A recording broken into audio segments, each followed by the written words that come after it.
Hi, I'm Tim. Welcome to our channel and thanks for logging on. Today we're discussing the Patek Philippe Nautilus 3800/1A. You can see the stainless steel Patek Philippe automatic Nautilus and purchase it on our website. Subscribe to our YouTube channel if you enjoy these videos, and please click on the card in the upper right hand corner of the screen at any time during this video to see our full listing for this watch with additional accessories included, high resolution images, and naturally full pricing details.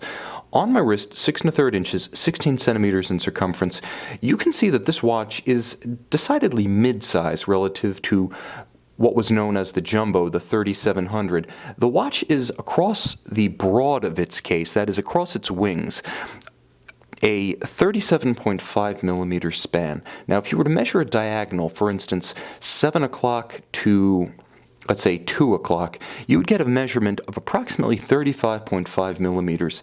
And if you were to measure the watch lug to lug, you would get 39 millimeters from actual lug to lug and 42 millimeters from the outermost extremity, the rigid outcropping of the bracelet on both sides. So 42 millimeters across the wrist and a delightfully slim 7.5 millimeters in thickness.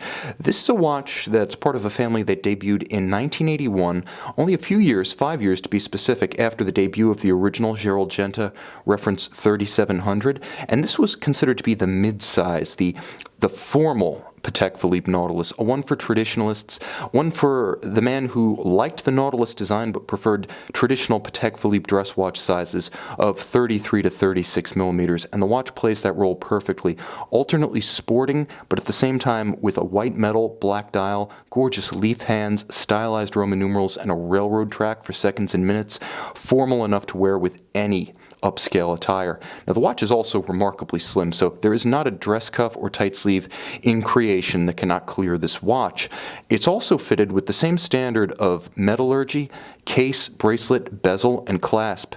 Quality, fit, and finish that you would expect on the 3700. Now, the reference was in production from 1981 to 2005, and during that period, it served as what you might describe as the dress watch in the Nautilus family.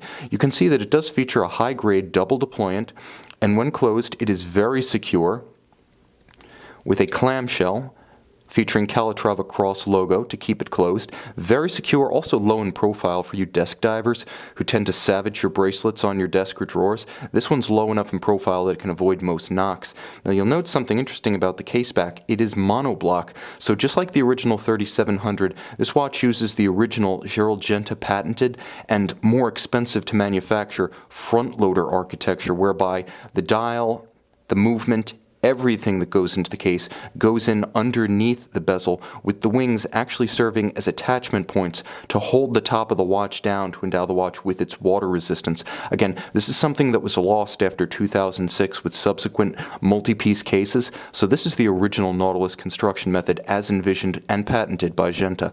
Now, you can see dial diverges substantially from the Jumbos. For one thing, it's a beautiful gloss lacquer. Now, it has a reflectivity, it has an appearance that almost creates the effect of a wet paint, like you could dip your finger into it and cause a ripple. You can see fully loomed leaf hands at center, highly stylized and fully loomed Roman numerals, and you'll note that gorgeous vintage evocative railroad track around the outer circumference of the shaped dial. These are all features that differ from the Jumbos and set this watch apart as more of a formal watch, more of a dress watch, a companion for polite company. Not necessarily the rambunctious watch that's going to plunge into the surf at the beach, although it is of that quality. You'll also note something you don't get on the Jumbo, which is center seconds for ease of reading. Now, the watch does feature a Patek Philippe manufacture caliber 330. Now, the 330, exceptionally thin, automatic winding, features the Geneva hallmark. Even though you can't see it, it is finished to that standard, the ultimate mark of integrity. The high-grade movement finished to such a standard and invisible to the owner. While you may miss the look, remember, the thickness of this watch, 7.5 millimeters, can only be achieved with the monoblock case and the solid caseback. That's the price you pay for having the consummate dress watch in a Nautilus case form.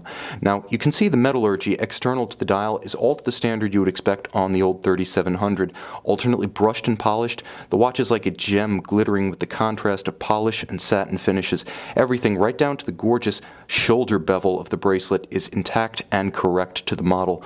Beautifully rendered at Patek Philippe Philippe and wonderfully preserved on this example. This is definitely a different kind of Nautilus, more genteel, more upscale, if that's possible. It's a look that is unique and instantly identifiable, not as a 3700, not as a 5700, but as the well-loved and long-running 3800. There's a reason that this watch spanned generations of Patek Philippe catalogs. They got it right out of the gate in 1981. You can see and you can purchase this mid-size Patek Philippe Nautilus 3800 on our website.